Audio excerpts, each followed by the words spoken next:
अस्सलामु अलैकुम वरहमतुल्लाहि वबरकातुहू। बिस्मिल्लाहिर्रहमानिर्रहीम नहमदुहु व नुसल्ली अला रसूलिहिल करीम अम्मा बाद। मोहतरम भाइयों, बुज़ुर्गों, दोस्तों, गुज़िश्ता 2-3 दिन से मैं देख रहा हूँ मेरे कई वीडियोस के नीचे लोग ये कमेंट कर रहे हैं कि नबी सल्लल्लाहु अलैहि वसल्लम की शान में गुस्ताखी की गई, उसके उन्वान पे आप कुछ क्यों नहीं बोलते। सबसे पहली चीज़, आज हम जो है ना इस केस को बहुत ही डिटेल में एनालिसिस करने वाले हैं, इसलिए मेरी रिक्वेस्ट है, इसमें बहुत सी टेक्निकल बातें होंगी समझने वाली, जैसे आम तौर पे मैं वाक़ियात वगैरह सुनाता हूँ, ये बयान नहीं है, ये ध्यान तवज्जो के साथ में सुनने वाली बातें हैं। देखो, हमारे नबी सल्लल्लाहु अलैहि वसल्लम की शान में अगर कोई गुस्ताखी कर रहा है, हर ईमान वाले को उसका दर्द होना चाहिए, तकलीफ़ होना चाहिए और बिल्कुल उसके खून में जो है ना एक जोश आना चाहिए, उसने खवलना चाहिए। एक काम करो अब्दुर्रहमान भाई, सामने भी जो है ना सब लोगों को एक एक चाय दो और पैसे उनसे मत लो, मेरे से लेना। तो हमारे खून में जो है ना ऐसा जोश आना चाहिए, जोश, क्योंकि हम क्यों बर्दाश्त करेंगे। हमारे नबी सल्लल्लाहु अलैहि वसल्लम की शान में अगर कोई गुस्ताखी करे तो इसलिए कि हमको हमारे नबी सल्लल्लाहु अलैहि वसल्लम से जो मोहब्बत है वो अपनी जान से ज़्यादा, अपने माल से ज़्यादा, अपने आल औलाद से ज़्यादा होना चाहिए। ये अक़ीदा है हमारा। ख़ुद कुरान करीम में अल्लाह तबारक व तआला ने हमको इस बात का हुक्म दिया है कि तुम ईमान के कामिल दर्जे को उस वक्त तक नहीं पहुँच सकते जब तक कि तुमको अपनी जान से, अपने माल से, अपनी आल औलाद से भी ज़्यादा मोहब्बत अल्लाह और उसके रसूल से नहीं रहेगी। तो वो हमको जो है ना वैसी मोहब्बत होना ज़रूरी है। ठीक है, चलेगा। तो हमको जो है ना वैसी मोहब्बत होना ज़रूरी है, ये हमारा अक़ीदा है भाई।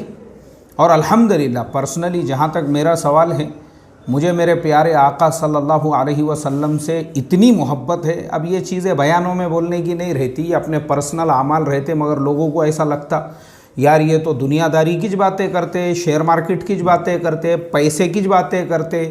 इसलिए ये बातें भी कभी कभी मुझे बताना पड़ती है। रात में मुझे जब तक नींद नहीं आती मेरे औराद व वज़ाइफ़ के बाद, मैं तब तक सिर्फ़ दुरूद शरीफ पढ़ते रहता हूँ और दुरूद शरीफ पढ़ते पढ़ते ही मुझे फिर नींद आ जाती है। हज के लिए जब मैं गया था मदीना मुनव्वरा के अंदर, मैंने बग़ैर चप्पल के, मैंने मेरी चप्पल उठा के रख दिया था, यानी जो बस में मैं गया था बस में से ही मैंने मेरी चप्पल जो है कैरी बैग के अंदर डाल के अपनी बिल्डिंग में रख दिया था। और जब तक मैं मदीना मुनव्वरा में रहा मैंने अपने पैरों में चप्पल नहीं पहना। मुझे मोहब्बत है ना मेरे आका सल्लल्लाहु अलैहि वसल्लम से, और इतनी मोहब्बत है कि मान लो मेरा पैसों के लेन देन में या किसी और मसले के अंदर किसी से लड़ाई झगड़ा है और पता चले कि उसका सरनेम सैयद है, तो मैंने ऐसे कई लोगों को माफ़ कर दिया सिर्फ़ इसलिए कि वो अल्लाह के नबी के ख़ानदान से हैं। अपना हक़ छोड़ दिया मैंने, मैं बोला नहीं यार जाने दो, सैयद है, इसके नातकू कायकू लगने का।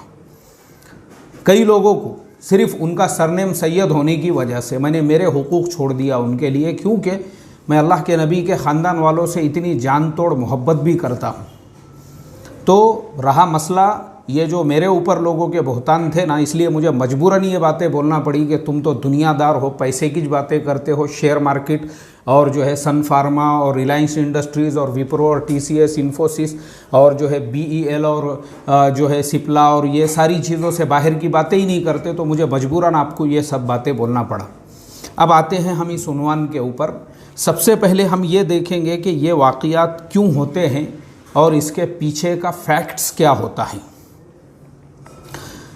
ये वाक़ियात जो है ना मोहतरम दोस्तों, जो लोग चाहे वो TV डिबेट में हो, चाहे फिर किसी ने ऐसी कोई किताब लिखी हो, मज़मून लिखा हो या सोशल मीडिया पे, ये तमाम बातों के पीछे जो है ना सिर्फ़ हसद और जलन छुपा हुआ होता है। बुग़्ज़ और हसद और जलन, ये कोई भी इंसान हो, अगर वो हमारे नबी सल्लल्लाहु अलैहि वसल्लम की शान में गुस्ताखी कर रहा है तो सिर्फ़ इसी हसद और जलन में कि उनके चाहने वाले, उनसे मोहब्बत करने वाले पूरी दुनिया में इतने क्यों हैं कि पूरी दुनिया में एक साइकिल है, 24 घंटे हमारे नबी सल्लल्लाहु अलैहि वसल्लम का नाम जो है ना अज़ानों के अंदर पूरी दुनिया में गूंज रहा है, पूरी दुनिया में साइकिल चल रहा है।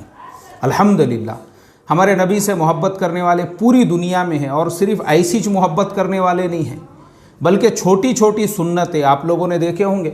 मैं भी जब पानी पीता हूँ तो पानी पीने से पहले जो तमाम सुन्नतें हैं देखकर पीना, और जो है 3 सांस में पीना, और पीने से पहले बिस्मिल्लाहिर्रहमानिर्रहीम अल्हम्दुलिल्लाह पीने के बाद कहना, ऐसी छोटी छोटी सुन्नतों पे हम अमल करते हैं। हमारे नबी सल्लल्लाहु अलैहि वसल्लम से इतनी मोहब्बत है हमको। तो ये जो है ना हसद है, ये हसद कि मुसलमान अपने नबी से इतनी मोहब्बत क्यों करते हैं। ये दाढ़ियाँ क्यों हैं हमारे चेहरों के ऊपर, ये क्यों रखी है हमने दाढ़ी? सिर्फ इसलिए क्योंकि ये दाढ़ी हमारे नबी सल्लल्लाहु अलैहि वसल्लम के चेहरे अनवर के ऊपर थी। और मूँछों को हमने क्यों काटा है, कम किया है? नहीं तो दाढ़ी के साथ मूँछें भी हम ऐसी रख सकते थे, उसको जो है वो तुर्रा मार के ऐसा। ये सुन्नत है हमारे नबी सल्लल्लाहु अलैहि वसल्लम ने हमको 1450 साल पहले फरमाया, दाढ़ी बढ़ाओ और मूँछों को कम करो। तो हम उनके इस फरमान पे अमल कर रहे हैं। और बहुत सारे लोगों को देखता हूँ मैं, ये हम तो ऐसी छोटी छोटी सुन्नतों का एहतमाम करते हैं।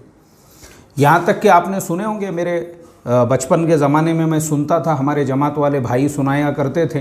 बोले एक अफ्रीकन, उसने जो है किसी किताब के अंदर पढ़ा कि अल्लाह के नबी सल्लल्लाहु अलैहि वसल्लम की जो मांग है वो ऐसी थी, यानी दोनों तरफ बाल थे और बीच में से मांग थी। अब वो अफ्रीकन लोगों के बाल तो वैसे रहते हैं, तो उसने ब्लेड से जो है वो अपने सिर में वैसी मांग बना रहा था। तो किसी ने देखा, फिर वो अमीर साहब और बाकी साथियों ने जब देखे तो फ़ौरन उसको मना किए, उससे रोके। यानी ये जुनून, ये मोहब्बत जो है ना, और ये एक ईमान की, एक मोमिन और एक ईमान वाले की ये शान है। ये अल्लाह के नबी से, हमारे नबी से जो ये मोहब्बत है ना, और सिर्फ पूरी दुनिया में है, ये हर जगह पे देखा हूँ मैंने। मैं दुनिया के जो 2-4 मुल्कों के मैंने भी सफ़र किया हूँ, हर जगह पे देखा हूँ कि अल्लाह के नबी सल्लल्लाहु अलैहि वसल्लम से जो मोहब्बत करने वाले हैं और उनकी सुन्नतों पे जो अमल करने वाले हैं, वो कैसी छोटी छोटी सुन्नतों के ऊपर अमल करते हैं। बाज़ मुल्कों के अंदर जो मिसवाक है, हमारे भारत में फ्री में, फुकट में, मुफ्त में मिलती है, कोई भी नीम के झाड़ की तोड़ो। बाज़ मुल्कों में वही मिसवाक 1-1 हज़ार रुपये की है, लोग वो 1000 रुपये की मिसवाक ख़रीद के मिसवाक करते हैं। क्यों? सुन्नत ज़िंदा करने के लिए। तो बहुत सारे लोग जो हमारे नबी सल्लल्लाहु अलैहि वसल्लम की शान में गुस्ताखी करने वाले, इस तरह के जो लोग हैं, उनको हसद और जलन इसी चीज़ का है कि मोहम्मद सल्लल्लाहु अलैहि वसल्लम से मोहब्बत करने वाले ऐसे इतने क्यों हैं पूरी दुनिया में, और उससे कोई फ़र्क नहीं पड़ता। ऐसे ये जो लोग हैं ना, इनके बुग़्ज़, इनके अंदर की गंदगी और इनके अंदर जो हमारे नबी के लिए गिलाज़त भरी हुई, कोई फ़र्क नहीं पड़ता उससे। क्यों नहीं पड़ता? क्योंकि दिन ब दिन नबी सल्लल्लाहु अलैहि वसल्लम के मानने वाले और उनके लिए ईमान कबूल करने वालों की तादाद दिन ब दिन बढ़ते जा रही है। पूरी दुनिया के अंदर फ्रांस में 2000 यानी आज से 22 साल पहले मुसलमानों की आबादी कुछ 1-1.5% थी, आज 5% है। मैंने यह ऐसा पहले भी बोला था एक बयान में, तो किसी ने कमेंट किया, बोले नहीं मुफ्ती साहब उससे भी ज़्यादा है। यूके के अंदर मौलाना वहीदुद्दीन खान साहब के मैं सफ़रनामे पढ़ते रहता हूँ, उसके अंदर उन्होंने लिखे, उनका कुछ सफ़र हुआ था 1985-90 के ज़माने में। पूरे लंदन शहर में वो ढूंढते रह गए जुमा की नमाज़ पढ़ने के लिए, तो पता चला कि एक ऑफिशियल मस्जिद है। आज वो पूरे मुल्क में 2500 से ज़्यादा ऑफिशियल मस्जिदें हैं। करने दो ना, ये जो इस तरह से अपने दिल में की गंदगी जो निकालने वाले हैं, उससे फ़र्क नहीं पड़ता। यहाँ पूरी दुनिया में जो है अल्लाह ताला नबी सल्लल्लाहु अलैहि वसल्लम के नाम को जो है ना, वो और मैंने किसी रिपोर्ट के अंदर पढ़ा था कि 1947 में, उस वक्त में पूरी दुनिया की जो आबादी है उसमें मुसलमानों की आबादी सिर्फ 40 करोड़ थी। सिर्फ 40 करोड़ पूरी दुनिया में मुसलमानों की आबादी। आज पूरी दुनिया में मुसलमानों की आबादी 200 करोड़ से ज़्यादा है। अब 40 से 200 अगर आप लगाएंगे तो सिर्फ पिछले 70-75 साल में मुसलमानों की आबादी 5 गुना से ज़्यादा बढ़ गई हुई है। कोई फ़र्क नहीं पड़ता इससे। अब हमारा करने का काम क्या है? अब कोई अगर ऐसा करे तो हम उसको वहीं पे सोशल मीडिया पे, हमको इस्लाम ने मना किया हम किसी और के मज़हब को या किसी और के धर्म को बुरा कहने से बचे। हमको रोका हमारे नबी सल्लल्लाहु अलैहि वसल्लम ने, वो हदीसें है। तो हमारे नबी ने हमको उससे मना किया, हमारे नबी ने हमको उससे रोका। तो अब हमारा करने का काम क्या है? हम वो नहीं करेंगे, क्योंकि जो दूसरे धर्म के भी लोग हैं वो भी हमारे नबी सल्लल्लाहु अलैहि वसल्लम से बेइंतहा मोहब्बत करने वाले हैं।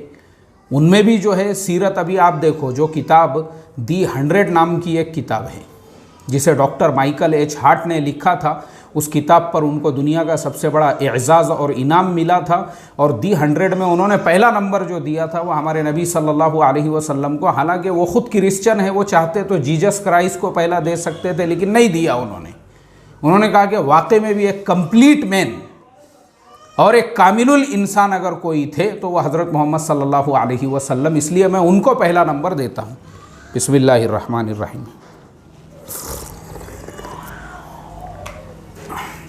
अल्हम्दुलिल्लाह। तो ऐसे कई लोग हैं।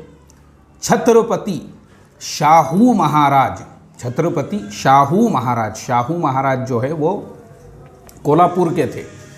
उनकी मराठी के अंदर एक किताब है जिसमें अल्लाह के नबी सल्लल्लाहु अलैहि वसल्लम की शान में नाते लिखी हुई है मराठी के अंदर। ऐसे ही महात्मा ज्योतिबा फुले, उनकी एक किताब है मराठी में। अच्छा, ये किताबें मेरे पास में है, मैं ऐसा सुनी सुनाई बात नहीं बोल रहा हूँ आपको, खुद मेरे पास में है घर पे। अगर मुझे मालूम रहता कि ये टॉपिक पे मैं बात करने वाला हूँ तो लेके आता था मैं आपको बताने के लिए। तो महात्मा ज्योतिबा फुले, उन्होंने भी मराठी के अंदर जो है ना अल्लाह के नबी सल्लल्लाहु अलैहि वसल्लम की शान में नातों की एक किताब लिखी हुई है। तो अल्लाह के नबी से मोहब्बत करने वाले बहुत लोग हैं, ऐसा नहीं है कि नहीं है, लेकिन ये जो गुस्ताखी करने वाले जो चंद लोग हैं, एक्चुअल में इनको हसद और जलन के, तो अब चूँकि वो कुछ कर नहीं सकते हैं, क्योंकि इस्लाम ऐसा नहीं है कि खाली उनके गाँव में या उनके अपने इलाके में है। इस्लाम का सूरज तो पूरी दुनिया में है भाई, और वह दिन ब दिन बढ़ते जा रहा है। मैं बता रहा हूँ ना आपको, कई मुल्कों के मेरे सफ़र हुए हैं जहाँ पे मुझे जो है ना अक्सर नौ मुस्लिम मिलते हैं।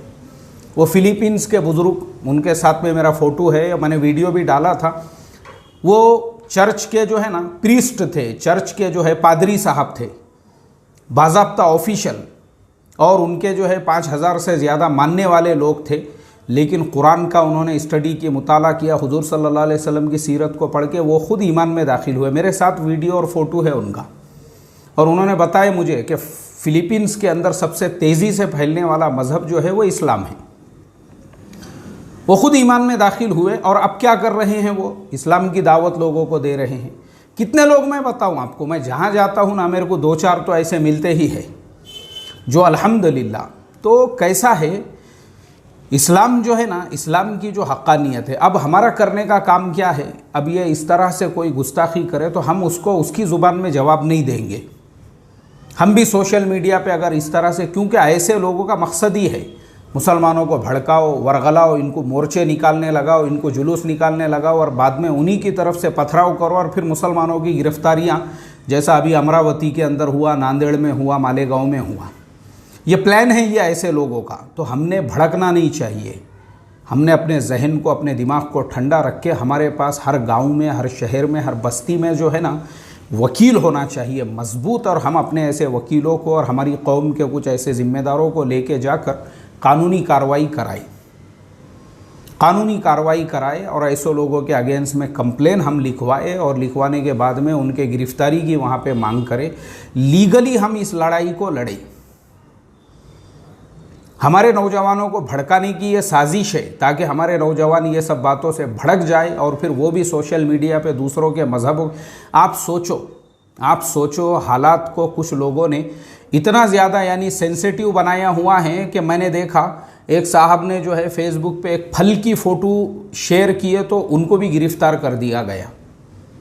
तो ये सब हमको भड़काने के लिए है, हमने भड़कने का नहीं ये सब चीज़ें देखकर, और हमने किसी दूसरे के मज़हब पे कीचड़ नहीं उछालने का। और हमने जो है ये सब, क्योंकि उनको मालूम है एक बार गिरफ़्तार किए तो 6 महीने 8 महीने तो बेल नहीं होती उसके अंदर। तो हमारे नौजवानों को जेलों में सड़ाने की ये साजिश है। तो हमने भड़कने का नहीं, हमने जोश में नहीं आने का, हमने जज्बात नहीं, बल्कि हमको हमारे नबी की शान में गुस्ताखी हुई है ना तो उसका लीगल तरीके से हमने जो है ना उसकी पूरी कार्रवाई कराने का। जैसे इससे पहले भी हमारे देश के अंदर किसी पे जुल्म भी नहीं, जैसे मैं आपको बता दूं वो सीतापुर के अंदर एक पंडित ने मुसलमानों की माँ बहनों को गालियाँ दी, तो उसके बाद मैंने खुद वहाँ के जो सीएम हैं योगी आदित्यनाथ जी, उनका स्टेटमेंट मैंने सुना। वो खुद बता रहे थे कि हमारे यहाँ पे कोई भी कानून तोड़ेगा तो उस पर कार्रवाई होंगी। और जो वहाँ के डीआईजी है, जो मुच्छी वाले हैं ना, ऐसे मुझे नाम याद नहीं उनका क्या है, तो उन्होंने खुद जो है एक प्रेस कॉन्फ्रेंस के अंदर ये कहा कि हमने सीतापुर के अंदर जिन्होंने ये बयान दिया था फ़ौरन उनको गिरफ्तार करें, क्योंकि जो भी देश का प्रदेश का कायदा कानून ख़राब करेंगे उस पर कार्रवाई की जाएंगी। तो हमारे देश में जो है ना, अगर हम लीगल तरीके से जाते हैं तो इंसाफ भी है, ऐसा नहीं है कि नहीं है। तो हमारा काम करने का यही है, हम जोश में आने की बजाय, जज्बात में आने की बजाय और कुछ भी फेसबुक के ऊपर पोस्ट करने की बजाय हम कानूनी तौर पे जो है ऐसे लोगों के ख़िलाफ़ में कार्रवाई के लिए एप्लीकेशन दे, या फिर जिस गांव का ये वाक़या है वहाँ जाके जो है स्टेटमेंट लिखाए, बजाय इसके कि हम कोई कानून तोड़े और फिर हमारे ऊपर कार्रवाई की जाए। तो इसके लिए देखो यही हमारे करने का काम है, और हम जो है फिर प्रैक्टिकल अमल से दुनिया को पैगाम दें।